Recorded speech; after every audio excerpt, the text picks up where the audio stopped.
أهلا فيكم ببيت اللبناني. حلقتنا كتير مميزة. اليوم بدنا نعمل كب كيك على فانيل، ومش بس هيك، كمان رح نعمل الكريمة ورح نشوف كيف فينا نزينها.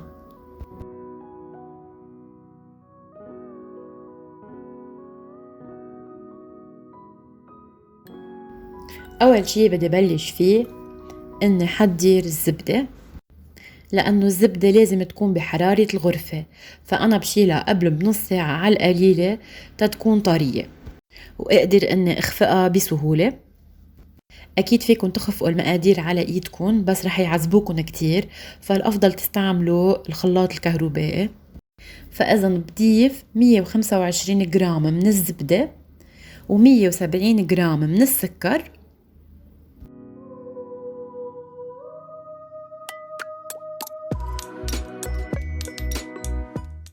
وبرجع بضيف ملعقة صغيرة من الفانيلا السائلة أو من سكر الفانيلا،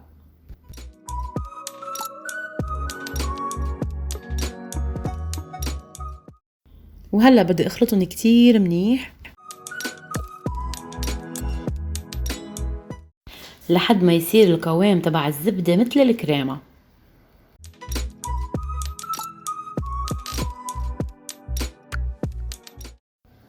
برجع بضيف بيضتين، أنا بفقشهم بكاسة قبل،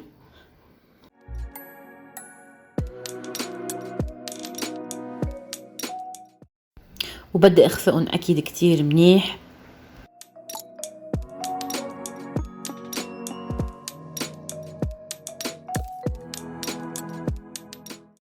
بهالوقت أنا بمنخل المواد الجافة 190 جرام من الطحين، ملعقة صغيرة بيكنج باودر، ونص ملعقة صغيرة من الملح.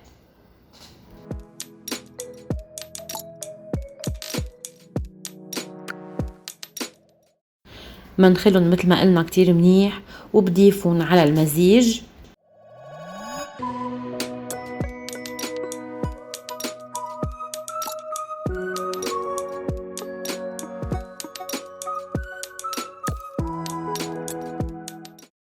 وبضيف كمان 125 ملي من الحليب،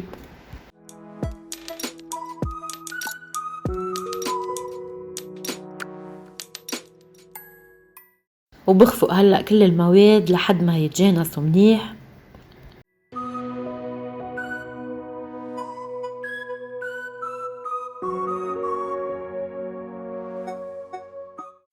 بهالمرحلة أنا بكون مدورة الفرن تيحمى، ومثل ما شايفين بصينية الكب كيكس بحط الورق، وبدي أقسم المزيج على 12 حبة.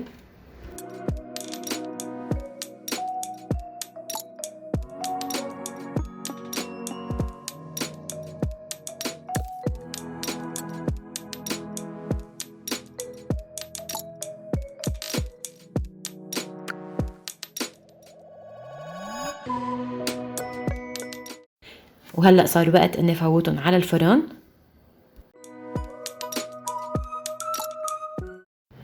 بدهم تقريبا 20 دقيقة بالفرن.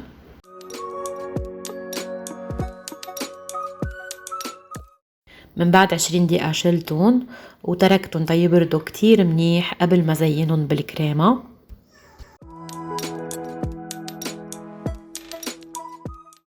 لنعمل الكريمة بدنا 250 جرام من الزبدة بحرارة الغرفة،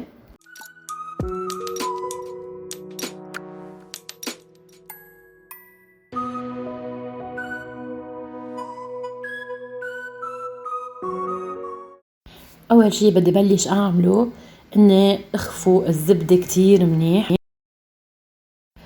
بدي أخفقها لتقريبا 5 دقايق أو لحد ما تذوبل بالحجم ويصير لونها أبيض. هالخطوة كتير مهمة لتطلع معنا الكريمة طرية ومالسة.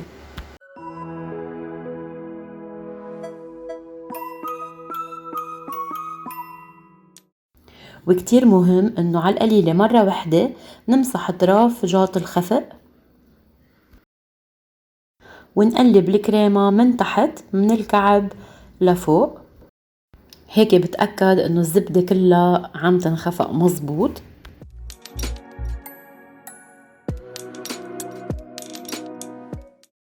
ومنرجع منكمل خفق الزبدة.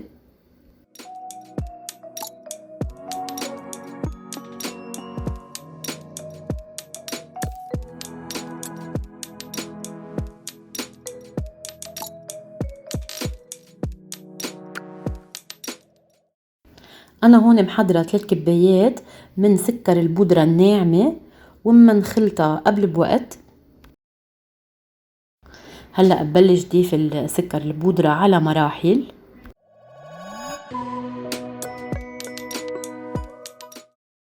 يعني بضيف كل مرة كوب واحد وبخفق كتير منيح.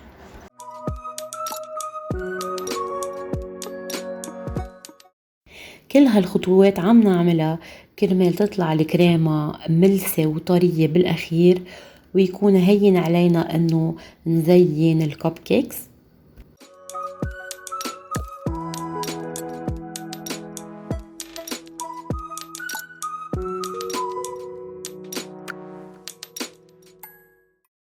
بس ضيف كل كمية السكر البودرة، بزيد ملعقة كبيرة من الحليب السائل،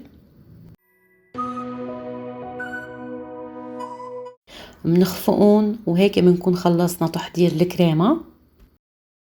كتير سهلة ومقاديرها كتير بسيطة، والنتيجة رائعة مثل ما نكون شايفين. طلعت معنا الكريمة طرية ومالسة وممتازة لنزين الكب كيكس. رح نزينها بطريقة كتير بسيطة مثل ما نكون شايفين. بحط شوية من الكريمة وبالسباتولا أو بالملعقة ببرمون. أكيد هون كتير حلو إذا منلون شوية من الكريمة. أنا بستعمل التلوين الجل، نقطتين صغار بيعطونا اللون اللي بدي إياه.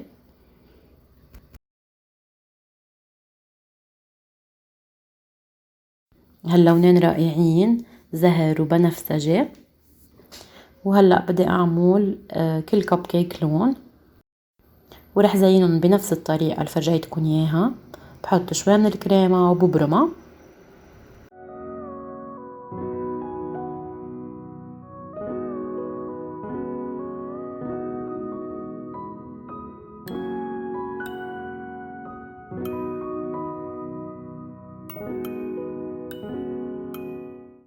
فيكن أكيد تتركوهم بهالطريقة لأنه كتير هيك حلوين وبيشهوا.